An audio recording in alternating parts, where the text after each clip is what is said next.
Assalamualaikum warahmatullahi wabarakatuh. Perkenalkan, nama saya Inan Triyanti dengan NIM SSI 202203017. Dalam video saya kali ini, saya akan mempresentasikan sebuah jurnal yang berjudul Audit Sistem Informasi Absensi Mesin Fingerprint pada Peta Metal Kastindo Industri Tama dengan menggunakan framework COVID-5. Sebelum memasuki materinya, di sini saya membagi menjadi 5 pembahasan, yaitu latar belakang, metodologi penelitian, hasil dan pembahasan, kesimpulan, dan terakhir saran. Baik, kita memasuki yang pertama, yaitu latar belakang. PT Metal Kastindo Industri Tama telah mengadopsi sistem absensi berbasis fingerprint untuk mencatat kehadiran karyawan secara digital. Sistem ini diharapkan mampu meningkatkan efisiensi dan keakuratan dalam pengelolaan kehadiran. Namun, dalam implementasinya masih ditemukan beberapa permasalahan seperti gangguan pada alat fingerprint dan kurangnya evaluasi terhadap sistem secara berkala. Masalah ini berdampak ke andalan sistem dan pengambilan keputusan manajemen. Oleh karena itu, diperlukan audit sistem informasi guna mengevaluasi sejauh mana sistem tersebut berjalan sesuai tujuan. Penelitian ini menggunakan framework COVID-5, khususnya domain MIA atau Monitor Evaluate Access, untuk menilai kapabilitas sistem dan memberikan rekomendasi perbaikan agar pengelolaan sistem informasi absensi dapat ditingkatkan. Baik, yang kedua yaitu metodologi penelitian. Pada bagian metodologi penelitian ini menggunakan pendekatan deskriptif kualitatif. Pendekatan ini dipilih karena mampu memberikan gambaran menyeluruh mengenai bagaimana sistem informasi absensi berbasis mesin fingerprint berjalan di PT Metal Kastindo Industri Tama, serta bagaimana kinerja dan tata kelolanya dibandingkan dengan standar yang berlaku secara internasional, yaitu COVID-5. Untuk mengumpulkan data, peneliti menggunakan 3 teknik utama. Pertama, dilakukan observasi langsung terhadap proses penggunaan sistem absensi, mulai dari proses input, fingerprint, hingga pencatatan dan pelaporan data kehadiran. Observasi ini membantu memahami permasalahan teknis dan prosedural yang terjadi di lapangan. Kedua, dilakukan wawancara semi-struktur dengan staf IT dan HRD, yaitu pihak yang langsung terlibat dalam pengelolaan sistem. Wawancara bertujuan menggali informasi mengenai kendala yang dihadapi prosedur, penggunaan, dan sejauh mana sistem tersebut dievaluasi secara internal. Ketiga, digunakan dokumentasi seperti laporan kehadiran, manual sistem, SOP, dan catatan gangguan atau error yang pernah terjadi. Dokumentasi ini memperkuat teman dan observasi dan wawancara.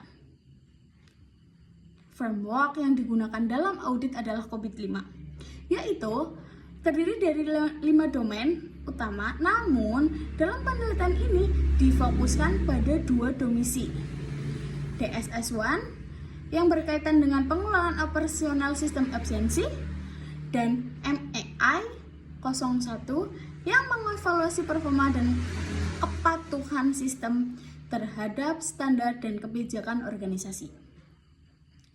Penilaian dilakukan dengan mengacu pada model kapasitas proses dalam COVID-5 yang memiliki level kapasitas dari 0 hingga 5. Dalam penelitian ini, kedua proses berada pada level 1, yaitu performance proses, yang berarti meskipun proses sudah berjalan, dokumentasi, kontrol, dan evaluasi belum optimal. Biasanya itu ada grafik.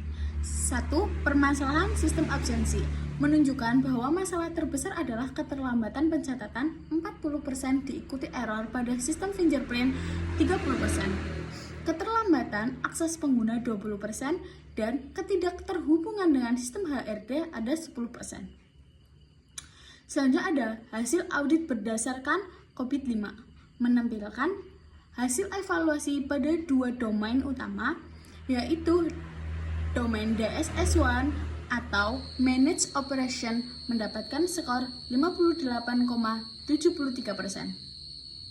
Sedangkan MEI 01 atau Monitor Evaluate dan Access mendapatkan nilai lebih tinggi, yaitu 62,40%.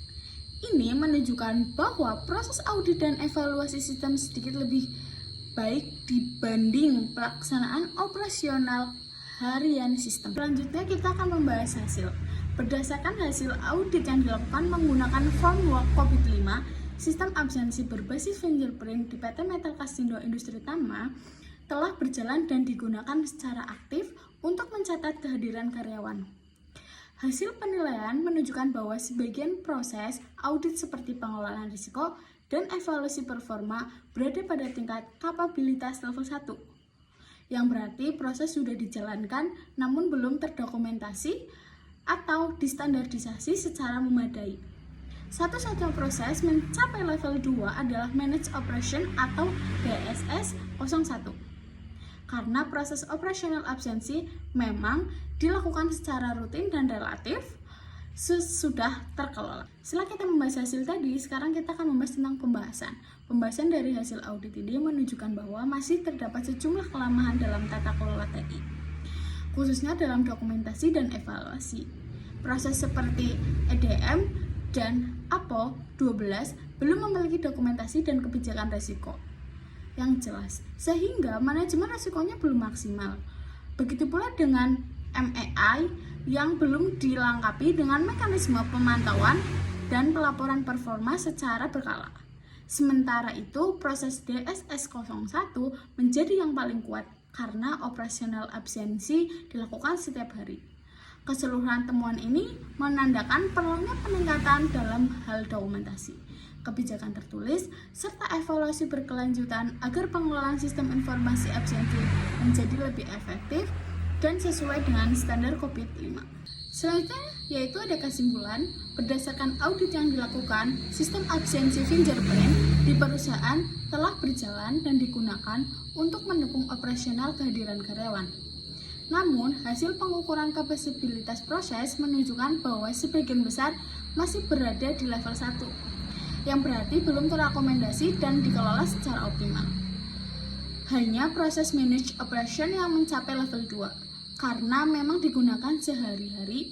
Kesimpulan ini menunjukkan bahwa perusahaan perlu memperbaiki tata kelola TI-nya melalui peningkatan dokumentasi, manajemen risiko, dan evaluasi performa sistem secara terstruktur dan berkelanjutan. Memasuki yang terakhir yaitu saran untuk meningkatkan efektivitas sistem absensi fingerprint dan kapabilitas tata kelola TI.